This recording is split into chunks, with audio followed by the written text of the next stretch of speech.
Good morning, everyone. Hope so that you all are fine at your house. So, as we have already talked about the solar system and we have already discussed about the sun in our previous lecture, so today we are going to start with the planets.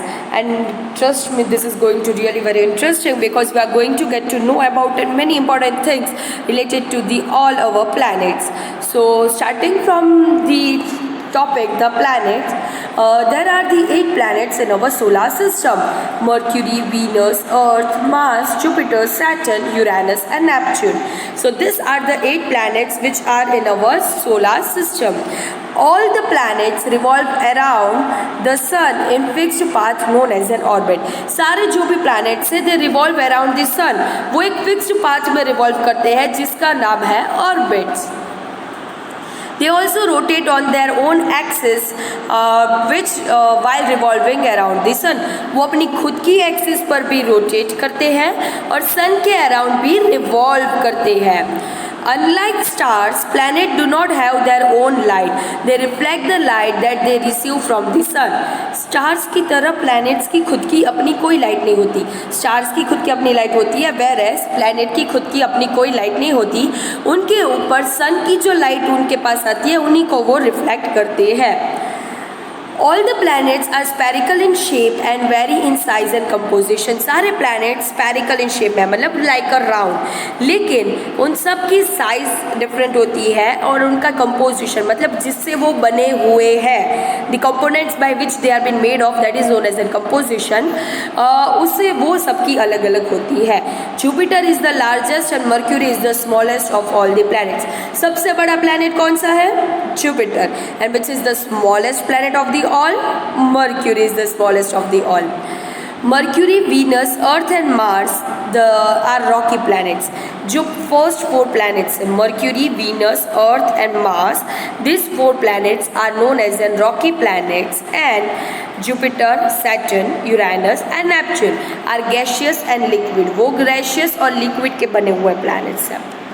The hottest planet is Mercury and Venus and not Mercury, even though it is the closest to the sun. Sun से सबसे ज़्यादा करीब planet है Mercury, but the hottest is Venus. This is because the atmosphere of the Venus traps the sun's heat. Venus का जो atmosphere है वो सबसे ज़्यादा sun की heat को trap करता है. That is the reason why Venus is the hottest planet of all. इसी वजह से Venus is the hottest of all. Another interesting planet is Saturn. Saturn जो है वो भी बहुत interesting है.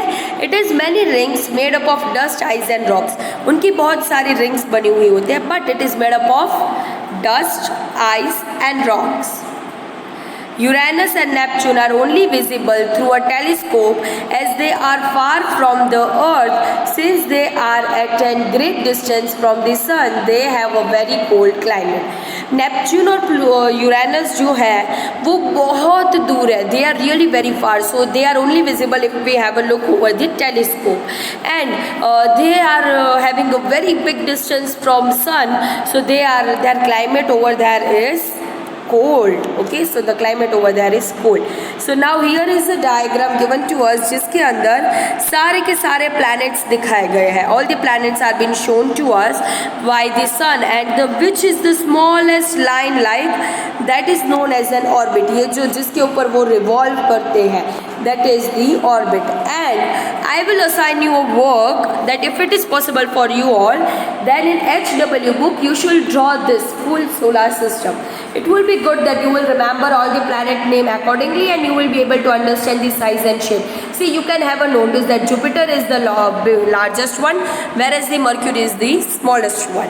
And by drawing this, afterwards you will write one feature of it, all the planets, and you will write how many moons do they have.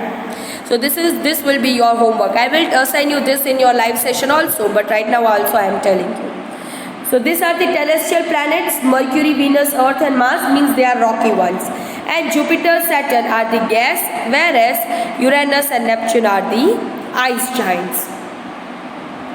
See how beautifully everything is given about them. See, 58. Is the distance from the sun. Mercury का distance 58 है, Venus का 108, 150 of the earth, and when we can go to the Neptune it's 4496 kilometers, million kilometer, not only kilometer, it's million kilometer. Moving to the next one, it is the time taken to complete. Yeah, the next one is the time taken to complete the orbit. मतलब कि एक round लगाने के लिए उसे कितना time लगता है. So when we talk about the Mercury, it takes 88 days, Venus takes 225 days, our Earth takes 365 days. As we know कि वो हमारा 1 year होता है.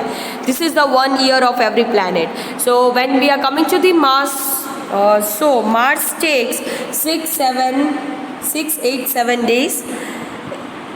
Jupiter takes 11.9 years of regarding to our Earth. हमारे Earth के 11.9 years, 29.5 years for completing one orbit. That is Saturn, 84 years for Uranus, and 165 years for Neptune. So you can understand 165 years means this is so long. Moving to the third one, this is the average temperature in the Celsius. Means वहाँ पर normal temperature कितना होता है? 179. Here is Venus पे 462. This is why this is the hottest temperature of all. यहाँ पर हमारे अर्थ पर नॉर्मल टेम्परेचर होता है 15, एवरेज टेम्परेचर इन सेल्सियस -63. यहाँ से ठंडा होना शुरू हो गया. -108, -139, 197 and -201 because this is the coldest one, क्योंकि वो सन से सबसे फार है. नाउ दी नोन सैटेलाइट्स, उनके कितने सैटेलाइट्स हैं, कितने मून्स हैं? तो मर्क्यूरी के कोई मून नहीं है, वीनस का भी कोई मून नहीं है, हमारे अर्थ का एक मून है, मार्स में 2 है, जुपिटर में 79, and when it comes to the Saturn it's 62, Uranus 27, and Neptune is 14. So this is the table by which we are getting a lot many information about it. Am I right? So moving to the next one is a geographical in depth. वो आप लोग अपने तरीके से read कर लेना. It is about the Pluto, as I told you before कि वो ड्राफ्ट प्लैनेट बन चुका है. So read about it and you will get the information regarding to it. So now we are talking about the Earth, the unique planet. Earth जो है वो एक unique planet है. The Earth is sometimes called the blue planet because 3/4 of its surface is covered with water. Earth का जो surface है वो most probably 3/4 जो है वो water से covered है. तो इसीलिए Earth को हम क्या कहते हैं? It is also known as the blue planet. When it is seen or photographed from the space, the Earth appears blue due to the reflection of the light from its extensive water surface. मतलब वहाँ पर बहुत ज़्यादा water surface है, और अगर हम लोग ऊपर से फोटोग्राफ लेते हैं from the space of the अर्थ तो वो मोस्ट प्रोबेबली ब्लू कलर में ही दिखता है. Like all other planets except Venus and Uranus, the earth rotates on its axis from west to east. Venus और यूरेनस जो है वो रोटेट करते हैं in east to west and revolves around the sun in the same direction. Scientists believe that the earth is the only planet where life exists. अर्थ जो है वो एक ही ऐसा प्लैनेट है जहाँ पर लाइफ होती है, बाकी के कोई प्लैनेट्स पर लाइफ नहीं है.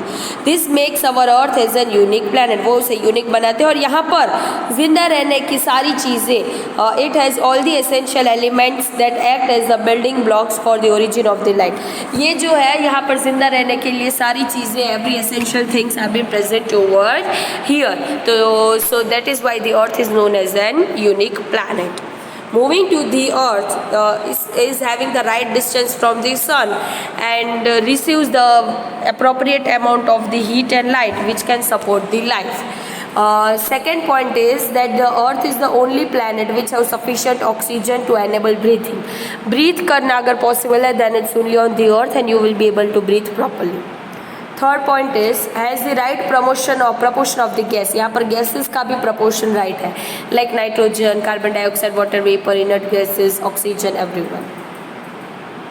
यहाँ का एटमॉस्फेयर भी बहुत अच्छा है. प्लस हमारे पास एक ब्लैंकेट है which is known as the ozone layer. एक लेयर है जो हमें प्रोटेक्ट करता है from the harmful UV rays, ultraviolet rays जो सन में से आती है. वो अगर डायरेक्टली हमारी स्किन पर फॉल होगी then we will get the skin cancer. But we are having a layer known as an ozone layer जो हमें यूवी रेज से बचाता है. Actually it is also getting holes. Ozone layer को भी होल्स होते जा रहे हैं because of the global warming. We will discuss about it. Has soil and water which is necessary for the survival of the life. Life की survival के लिए soil और water की ज़रूरत होती है, वो भी मिल जाता है हमें अर्थ से. So now moving to the next point, which is the satellite. Satellite क्या है? Celestial bodies that revolve around the planet are called satellite. जो bodies planet के around revolve करते हैं उन्हें satellites कहते हैं, और जो bodies sun के around revolve करते हैं उन्हें planet कहते हैं. While moon is the only natural satellite of the earth, other planets have higher number of the satellite. हमने पहले भी देखा कि हमारा एक ही नेचुरल सैटेलाइट है, दैट इज द मून. बाकी सारों का ज़्यादा, और सबसे ज़्यादा अगर है satellite then they are with the Jupiter. Like the planets, the satellites have no light of their own. Planets की खुद की लाइट नहीं होती है, वैसे ही सैटेलाइट की भी खुद की लाइट नहीं होती है. They also reflect the light which they are getting from the sun. sun से मिलने वाली लाइट को वो रिफ्लेक्ट करते हैं. Today, human-made satellites are being launched into the space by various countries.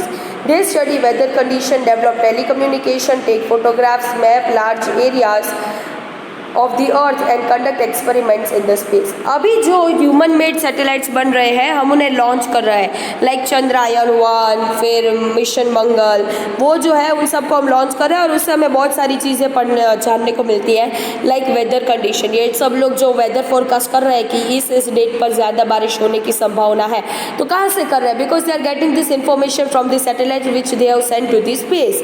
तो सैटेलाइट्स जो है वो वेदर कंडीशन, टेलीकम्युनिकेशन के लिए, फोटोग्राफ्स लेने के लिए, और बाकी बहुत सारे एक्सपेरिमेंट्स जो कि स्पेस में होते हैं उन सब के लिए हमें मिलती है. और यहाँ पर हमारे एक जियो कनेक्ट में आपको दिया गया है कि इंडिया का फर्स्ट ह्यूमन मेड सैटेलाइट जो आर्यभट्टा था वो 1975 में लॉन्च हुआ था, और वो लैंड और रिसोर्स की स्टडी के बारे में था. एड्यूसेट जो फर्स्ट एजुकेशन सैटेलाइट था जो सितंबर 2004 में सेट हुआ था. रिसेट 1 जो कि all weather radar imaging satellite है, जो कि एग्रीकल्चर और डिजास्टर मैनेजमेंट के इमेजेस लेता है. फर्स्ट इंटरप्लैनेटरी मिशन जो नवंबर 2013 में मार्स ऑर्बिटल मिशन मॉम पर हुआ था, या मंगलायन, या you can call the mission Mangal पर हुआ था. और बाकी सारे भी आप बाकी के जो लास्ट 5 ईयर्स के जो प्रोग्राम्स हैं आप उनके बारे में उनके नाम फाइंड आउट कर सकते हैं. You can find out the names of them and then you can note it down. Next one is the moon. Moon जो है, the moon is the only natural satellite of our earth. हमारे earth का अगर only 1 and 1 natural satellite है then that is the moon. It lies at the distance of 3,84,400 kilometre away from the earth. हमारे earth से 3,84,400 kilometre दूर है moon. उससे moon के पास देयर इज़ नो एटमॉस्फेयर और water, therefore it supports no life. वहाँ पर कोई एटमॉस्फेयर नहीं है, कोई वाटर नहीं है, इसीलिए वहाँ पर कोई लाइफ नहीं है. Its surface is full of craters which have form due to and meteorites falling on it. Craters मतलब कि गड्ढे, बहुत सारे गड्ढे हैं, और वो इसलिए क्योंकि meteorites उस पर आकर गिरती है. Moon takes 28 days to revolve around the earth and also on its axis. Moon को सिर्फ 28 दिन लगते हैं. कितना टाइम लगता है उसको? 28 दिन लगते हैं पूरे अर्थ को घूमने में. कितना टाइम लगता है? Only 28 days to revolve on its axis and revolve around the planet. The diameter of the moon, moon का जो डायमीटर है वो 1/4 of the earth diameter and its gravity is 1/6 of the earth. Moon का diameter 1/4 है, मतलब वो 1/4 time छोटा है अर्थ से, और यहाँ पर जितनी ग्रेविटी है अर्थ पर उससे 1/6 टाइम कम है मून पर. अगर आपका वज़न यहाँ पर 40 kg है तो आप 40 डिवाइडेड बाई 60 करोगे, उतना वज़न आपका हो जाएगा अगर आप मून पर जाओगे. इसीलिए लोग मून पर जाकर उड़ते हैं क्योंकि वहाँ पर ग्रेविटी कम होता है. आप सब लोग फाइंड कर लेना कि आपका वज़न कितना होता है. जितना वज़न है उसे डिवाइडेड बाई 6 करना कैलकुलेटर में, आपको मिल जाएगा कि आपको इतना वज़न होगा अगर आप मून पर जाओगे तब का. Okay.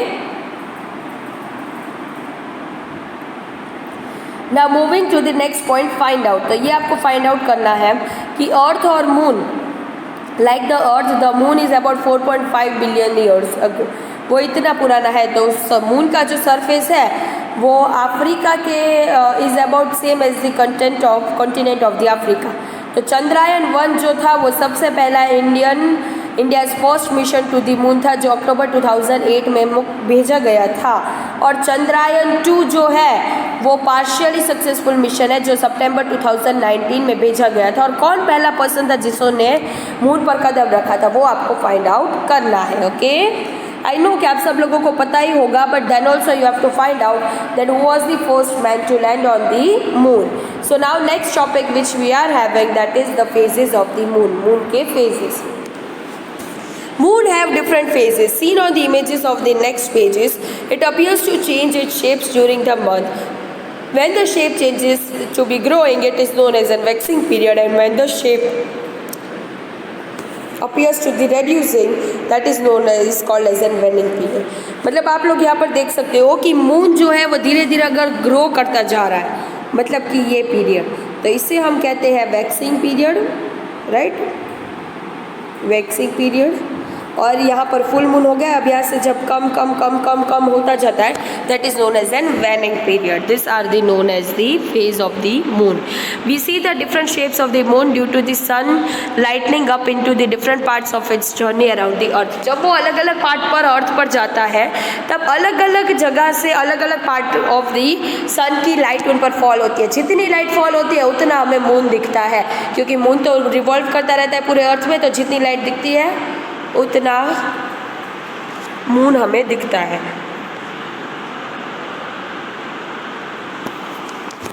Next one is an asteroids. क्या है next one is an asteroids. Asteroids जो है वो एक बेल्ट ऑफ द एस्टेरॉइड्स का है, that is known as an asteroid belt, जो कि मार्स और जुपिटर के बीच में है। एस्टेरॉइड्स क्या है, सबसे पहले तो वो समझ लेते हैं। वो छोटे पत्थर हैं जो कि सन के ऑर्बिट में ऐसे घूमते रहते हैं, पर वो बहुत छोटे हैं। They are too small than the planets, से बहुत छोटे हैं। और वो बहुत सारे रॉक्स के टुकड़े हुए भी हैं, टूटे हुए रॉक्स भी हैं, और प्लैनेट के बॉडीज़ भी है, जिसको हम प्लैनेटॉइड्स कहते हैं। क्या कहते हैं? प्लैनेटॉइड्स। कि प्लैनेट लाइक बॉडीज़ होती है, प्लैनेट जितना होता है, इतना बड़ा प्लैनेट जितना, लेकिन प्लैनेट से छोटे हैं उन्हें कहते हैं एस्टेरॉइड्स। प्लैनेट जितने को कहते हैं planetoloids. And asteroids that pass close to the earth are called near earth objects. जो अर्थ के पास है, जो नज़दीक है उनसे, हम उन्हें क्या कहेंगे? Near earth objects. We will call them as a near earth objects. And the large asteroids is Ceres. सबसे बड़ा एस्टेरॉइड कौन सा है? सीरीज, जिसका इक्विलैटरल रेडियस है 476 किलोमीटर्स, जो कि एक ड्वार्फ प्लैनेट भी है। वो क्या है? वो एक सीरीज और एरिस और प्लूटो, ये ड्वार्फ प्लैनेट है। तो सीरीज एक ड्वार्फ प्लैनेट भी है और वो सबसे लार्जेस्ट एस्टेरॉइड्स भी है। समझ गए आप लोग? अभी यहाँ पर एक जियो कनेक्ट दिया गया है हमें, कि हमें अगर डिस्टेंस मेजर करनी है स्पेस में, तो हम ऑर्डिनरी यूनिट से नहीं कर सकते, इसलिए हम लोग लाइट ईयर से वहाँ पर डिस्टेंस को मेजर करते हैं। तो अगर एक लाइट ईयर हम देखें तो उसका मतलब होता है कि उसकी स्पीड है 3 lakh kilometre per second. 3 lakh kilometre per second, you can imagine. Oh my god, 3 lakh kilometre per second, it's really very huge. Now moving to the meteorites, meteors and meteorites. Chunks of rocky and metal debris hurtling through the space and orbiting the sun are known as meteoroids. meteoroids मतलब कि जो पत्थर और जो metal की जो डेब्रिसेस है, जो कि स्पेस में और सन के अराउंड ऑर्बिट कर रही है, हम उन्हें meteoroids कहते हैं, meteoroids. Some of the smaller pieces of the rocky material burn when they enter the earth atmosphere from the space. They are known as meteors. बहुत सारे जो होते हैं वो अर्थ के स्पेस के अंदर भी आ जाते हैं, अर्थ के अंदर आ जाते हैं, अर्थ के एटमॉस्फेयर में आ जाते हैं। तो स्पेस से अर्थ के एटमॉस्फेयर में आते हैं तो वो इतनी स्पीड में होते हैं कि वो बर्न होना शुरू कर देते हैं। क्या होता है? वो बर्न होने शुरू कर देते हैं। So they are known as an meteors. और वो जो ब्राइट स्पार्क दिखता है लाइट का, बहुत बार स्काई में ऐसा दिखता है bright spark of the light, तो हम उन्हें क्या कहते हैं? शूटिंग स्टार्स, टूटा हुआ तारा। So that is known as they are actually meteors. Okay, बहुत सारे जो बड़े बड़े लार्ज और fragments of the rocks complete the journey to the earth surface without getting destroyed are known as an meteorites. मतलब कि जो बड़े बड़े पत्थर थे जो पूरे अर्थ सरफेस पर आ जाते हैं बिना डिस्ट्रॉय हुए, क्योंकि जो छोटे छोटे हैं वो तो इतनी स्पीड में आते हैं कि वो जल जाते हैं और ज़मीन में मतलब वो ज़मीन तक पहुंचते ही नहीं है, वो एटमॉस्फेयर में ही गायब हो जाते हैं क्योंकि वो जलकर राख हो जाते हैं। लेकिन जो बड़े बड़े होते हैं जो अर्थ के सरफेस तक आते हैं और जो कि पूरे बड़े होते हैं इसलिए वो जल नहीं जाते हैं पूरे, तो उन्हें कहते हैं मेटियोराइट्स। ऐसे बहुत सारे यहाँ पर आए हैं मेटियोराइट्स अर्थ पर, जैसे कि व्लादिवोस्टोक जो रशिया में आया था 1947 में, बारवेल जो ब्रिटेन में आया था 1965 में, नॉर्दर्न आयरलैंड में जो 1999 में आया था, फ्रांस में 2011 में आया था, चेल्यसबिक मतलब कि रशिया में आया था 2013 में, और लास्ट में रिसेंटली मोरक्को में 2018 में ऐसा मेटियोराइट्स आया था जो स्पेस से चलता चलता अर्थ के एटमॉस्फेयर में आ जाता है और वो इतना बड़ा होता है कि वो एटमॉस्फेयर में बर्न नहीं हो जाता है और ज़मीन तक आ जाता है। और लास्ट वन आया था मोरक्को में 2018 में। So next topic is comets. Comets क्या है? कॉमेट्स जो है वो ऐसे ऑब्जेक्ट्स हैं जो कि डस्ट और गैस से बने हुए हैं। डस्ट, गैस और उन सब को मिलाता है ice particles. They revolve around the sun in the एंगुलेंट ऑर्बिट्स। वो एक एलोंगेटेड ऑर्बिट के अंदर रिवॉल्व करते हैं सन से। आइस पार्टिकल्स जो कि गैस को चेंज करते हैं, the ice particles change to the gas when the comet nears the sun. This vaporised part forms a long tail of the gas and fine dust. जो ice particles है जो कि gas में change होते हैं comet के पास आने तक, तो क्या होता है सन के पास आने से वो आइस में गैस में चेंज हो जाता है। तो वो जो वेपराइज पार्ट है वो एक लंबी सी टेल बनाता है। क्या बनाता है? गैस की और फाइन डस्ट की। It makes a long tail of gas and fine dust. जो वेपराइज पार्ट है वो क्या करता है? It will form a long tail of the gas and the fine dust particles. The most famous comet या अब तक का सबसे फेमस कॉमेट है वो है Halley's comet. You have to remember the name. The most famous comet is the Halley's comet जो sky में एवरी 76 ईयर्स बाद आता है। कब आता है वो? एवरी 76 ईयर्स में वो आता है।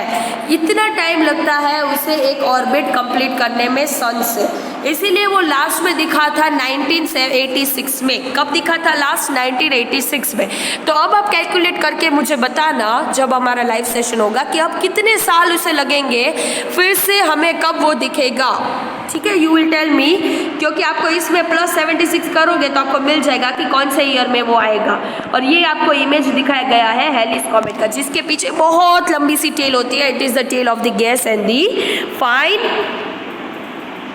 dust. Okay, so this is all about the whole chapter number 12. Okay, the planet Earth. So after in our next lecture we are going to start with our exercise. So everyone be ready with your exercise. Okay, goodbye everyone, take care.